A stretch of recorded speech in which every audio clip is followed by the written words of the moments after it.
الرحمن الرحيم الرحمن علم القرآن خلق الإنسان علمه البيان صدق الله العظيم الرحمن الرحمن اللہ کے صفاتی ناموں میں سے سب سے پہلا اور بڑا نام ہے. یہ بہت زیادہ رحم فرمانے والی ذات. علم القرآن، رحمان نے قرآن سکھایا. خلق الانسان، انسان کو پیدا فرمایا. علمہ البیان، اور اسے یعنی انسان کو بولنے کا علم سکھایا. یہ سورہ الرحمن کی چھوٹی چھوٹی ابتدائی 4 آیات مبارکہ ہیں. اس سے قبل یہی 4 آیات مبارکہ پڑھی گئی تھیں اور اس میں لفظ الرحمن کی تھوڑی سی وضاحت کر دی گئی تھی. باقی اگلا مضمون بیان نہیں ہوا تھا، اس لیے ان 4 آیات کو دوبارہ پڑھا گیا. اللہ کریم ہم سب کو اور ساری دنیا کے سارے مسلمانوں کو اپنے اس پاک کلام کو پڑھنے، سننے، سمجھنے، عمل کرنے کی توفیق عطا فرمائے. یہاں اس بیان کی ترتیب سے بھی اور قرآن اور حدیث کی تشریحات سے بھی یہ بات واضح ہوتی ہے کہ ایمان کے بعد، یہ لفظ غور کرنے اور یاد رکھنے کے ہیں، ایمان کے بعد اس کائنات کی سب سے بڑی نعمت قرآن ہے. جس کو ایمان اور قرآن ملا اس کو دونوں جہانوں کی تمام نعمتیں مل گئی. جسے ساری کائنات کی بادشاہت مل جائے، ایمان اور قرآن نہ ملے تو اسے کچھ نہیں ملا. اس کے دونوں جہان نقصان اور خسارے میں رہے. خسرت دنیا والآخرہ، دنیا کا عارضی عیش اور عشرت کوئی حیثیت اور وقعت نہیں رکھتا. اصل عیش اللہ کے محبوب صلی اللہ علیہ وسلم خود بارہا فرمایا کرتے تھے، لا عیش الا عیش الآخرہ، دنیا کی عیاشی کچھ نہیں. اصل حقیقی عیاشی اور عیش و عشرت وہ آخرت کی عیش و عشرت ہے. اس لیے سب سے بڑی دولت اور نعمت ہے ایمان کی دولت. کائنات میں کوئی ایسا فرد ہو جس کو دنیا کے اعتبار سے کچھ نہ ملا ہو، سمجھنے کے لیے ایسا کوئی نہیں ہے. ایسا ناممکن ہے، کوئی ہو ہی نہیں سکتا جس کو دنیا میں کچھ نہ ملا ہو.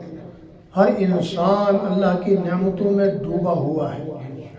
وہ جتنی بے شک ناشکری کرے، ناقدری کرے، انکار کرے، مگر اس کے انکار کرنے سے کوئی فرق نہیں پڑتا. کائنات میں کوئی انسان ایسا نہیں جسے اللہ کی بے شمار نعمتیں حاصل نہ ہوں. وہ تو آدمی غور کرے تو پھر پتہ چلتا ہے، اندازہ ہوتا ہے. اور جس سے جو نعمت چھن جائے اس نعمت کا احساس اور قدر اسے تب ہوتا ہے. ایک ہٹا کٹا چلتا پھرتا آدمی، اس کو اپنے چلنے پھرنے کی طاقت کا احساس نہیں. جب اس کو فالج ہو جاتا ہے، وہ چلنے پھرنے کے قابل نہیں رہتا، تو اسے پتہ چلتا ہے کہ میری ٹانگوں کی جان اور میری چلنے کی جو استعداد اور صحت تھی کتنی بڑی اللہ کی نعمت تھی. اور ایک آدمی ٹھیک ٹھاک دیکھا بھالتا آنکھوں والا تھا، اچانک اس کی آنکھیں چھن گئی تو تب اسے آنکھوں کا احساس اور آنکھوں کی قدر آ جاتی ہے. ایک آدمی ٹھیک ٹھاک بولتا چالتا آدمی بولنے سے قاصر ہو جائے، معذور ہو جائے تو بولنے کی قیمت کا اسے پتہ چلتا ہے. ایک ٹھیک ٹھاک سنتا سمجھتا آدمی قوت شنوائی سے، سننے کی طاقت سے محروم ہو جائے، بہرا ہو جائے تو تب اسے اندازہ ہوتا ہے کہ بولنے کی سننے کی کتنی بڑی طاقت اور اللہ کی طرف سے کتنی بڑی نعمت ہے۔ یہ مثال کے طور پر چند باتیں بتائی ہیں، ورنہ ہر چیز ہاتھ کو دیکھے، اس ہاتھ سے آپ کتنے کام کرتے ہیں۔ اگر خدا نخواستہ کسی کے ہاتھ شل ہو جائے یا کٹ جائے تو ہاتھوں کی قدر اسے آتی ہے۔ جسے نعمت مل کر چھن جائے پھر اسے اس نعمت کی قدر آتی ہے۔ اس لیے اللہ کریم نے فرمایا وَإِن تَعُدُّوا نِعْمَةَ اللَّهِ لَا تُحْصُوهَا، اے ناشکر و نافرمان بندے، میں نے تجھے اتنی نعمتیں عطا فرمائی ہیں تو ان نعمتوں کا حساب، ان کی گنتی ہی نہیں کر سکتا، اتنی نعمتیں تجھے عطا فرمائی ہیں۔ تو بھائیو دوستو، اللہ نے بے حد و حساب اور بے شمار نعمتیں عطا فرمائی ہیں، ہر شخص کو نعمتوں کے انبار سے نوازا ہوا ہے۔ یہ الگ بات ہے کہ یہ ان نعمتوں کی قدر نہیں کرتا، شکر نہیں کرتا۔ تو اللہ کی ہر نعمت لائق قدر ہے، لائق شکر ہے۔ جس نعمت کی قدر نہیں کرتا، اللہ اس نعمت کو یا تو دنیا میں چھین لیتے ہیں یا آخرت میں اس کے بدلے میں عذاب دیتے ہیں۔ جس نعمت کا شکر ادا نہیں کرتا بندہ، یا تو اللہ اس نعمت کو چھین لیتے ہیں یا آخرت میں اس کے بدلے میں عذاب دیتے ہیں۔ اللہ کریم ہمیں دنیا آخرت کی نعمتوں سے محروم نہ رکھے، دنیا آخرت میں اپنی نعمتوں کی قدر کرنے کی توفیق عطا فرمائے۔ یہ مختصر سی وضاحت اس لیے کی ہے کہ جتنی بھی اللہ نے نعمتیں عطا فرمائی ہیں، یہ ساری کی ساری نعمتیں ایمان کی نعمت کے مقابلے میں کچھ نہیں۔ یہ ساری نعمتیں ایمان کی نعمت کے مقابلے میں بولو کچھ بھی نہیں ہے، کوئی حیثیت نہیں رکھتی۔ اور ایمان کے بعد جس ایمان والے کو قرآن نہیں ملا، فقط ایمان اس کو نہ جنت پہنچا سکتا ہے، نہ اس کو دنیا آخرت کی نعمتوں سے نواز سکتا ہے جب تک قرآن نہ ہو۔ یہ قرآن ایسی نعمت ہے کہ جو اللہ تک پہنچانے والی نعمت ہے، جنت میں پہنچانے والی نعمت ہے، دونوں جہاں کی دیگر بے شمار نعمتوں کے حصول کا یہ ذریعہ اور باعث ہے۔ یہ علوم کا خزانہ ہے، یہ اللہ کا کلام ہے۔ اس لیے جسے اللہ کا کلام نہیں ملا پھر اسے کیا ملا؟ اس لیے دوستو، قرآن کے ساتھ اپنے تعلق کو جوڑو۔ قرآن حاصل کرنے کے لیے بارہا میں یہ بات بتاتا رہتا ہوں، عمر کی کوئی قید نہیں ہے۔ جب سمجھ میں آ جائے اس وقت قرآن حاصل کرنے کی کوشش کرو۔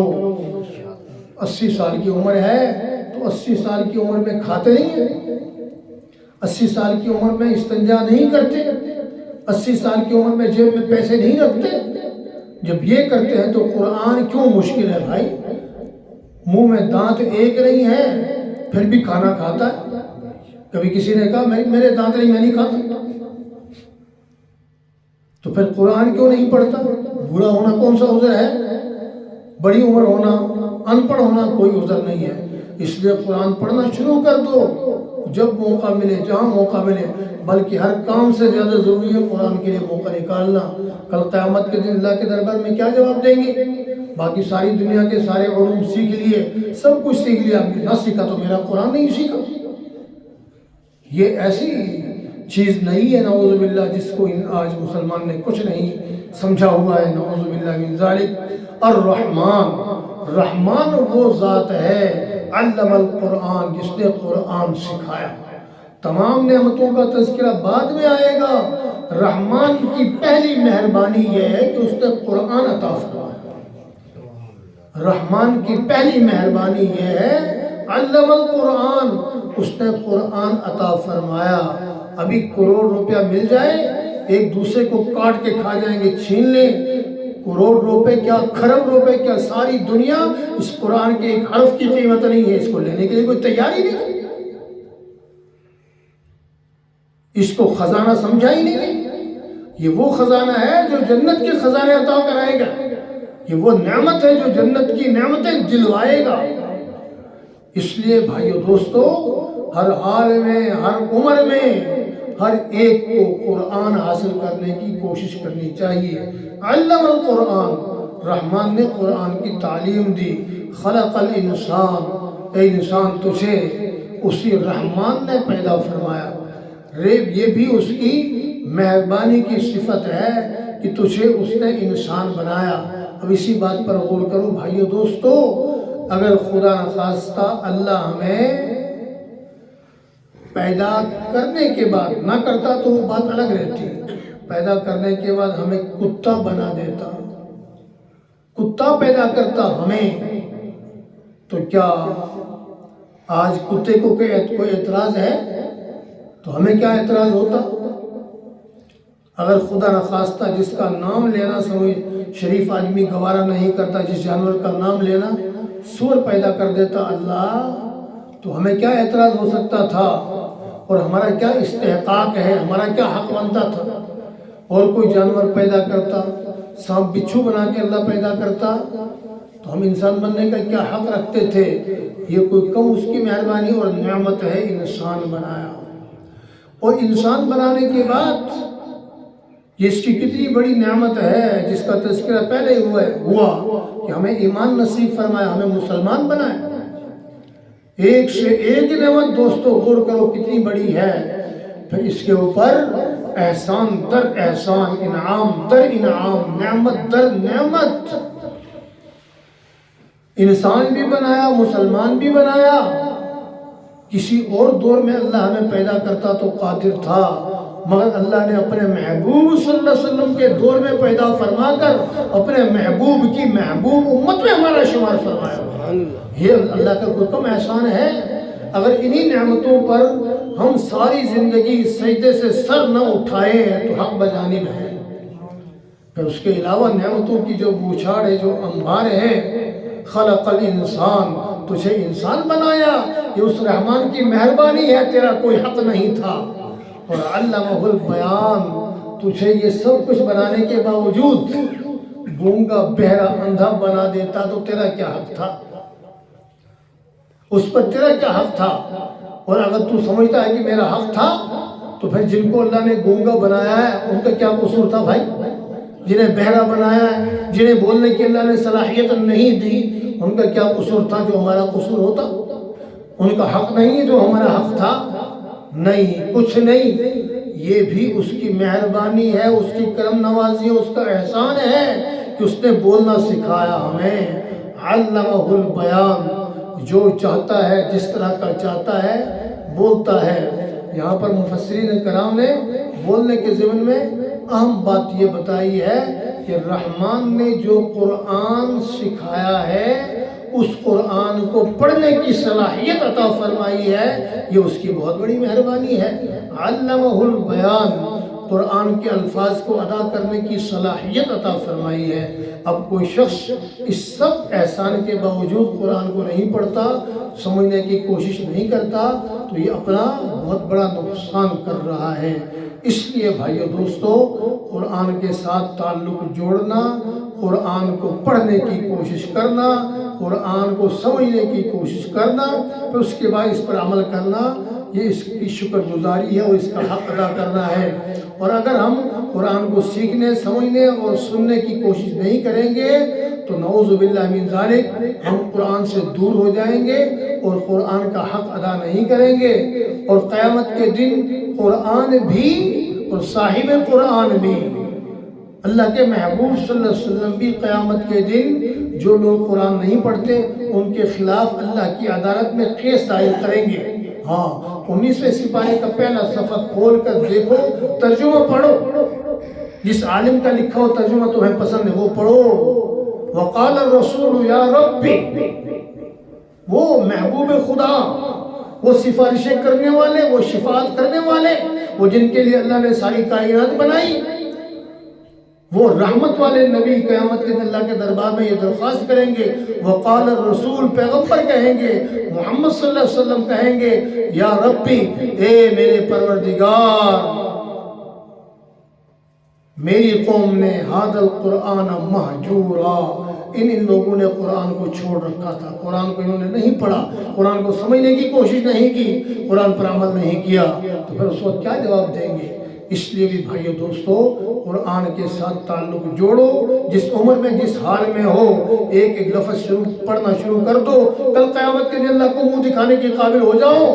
اللہ تعالیٰ جب پوچھیں گے تو کہنا پروردگار ہماری سمجھ میں جب آئی تھی ہم نے قاعدہ شروع کر دیا تھا الف با تا سا، تو جتنا ہم پڑھ سکتے تھے آخر دم تک پڑھتے رہے، اب تو جانے تیرا قرآن جانے۔ تو اللہ قیامت کے دن جو حافظ قرآن بننے کی نیت سے قرآن پڑھنا شروع کر دے، اسی عالم میں موت آ جائے تو اللہ قرآن کا حافظ اور عالم کھڑا کر دے گا۔ اس لیے بھی دوستو بھائیوں اس بات کی کوشش کرو کہ آج سے ہی قرآن کریم جس نے نہیں پڑھا وہ پڑھنا شروع کر دو، جس نے پڑھا ہے وہ ترجمہ اور تفسیر پڑھنا شروع کر دو، اور روزانہ ایک سپارے سے 5 سپارے سے 1 سپارے تک روزانہ پڑھنے کی کوشش کرو۔ اللہ کریم سمجھنے عمل کرنے کی توفیق عطا فرمائے۔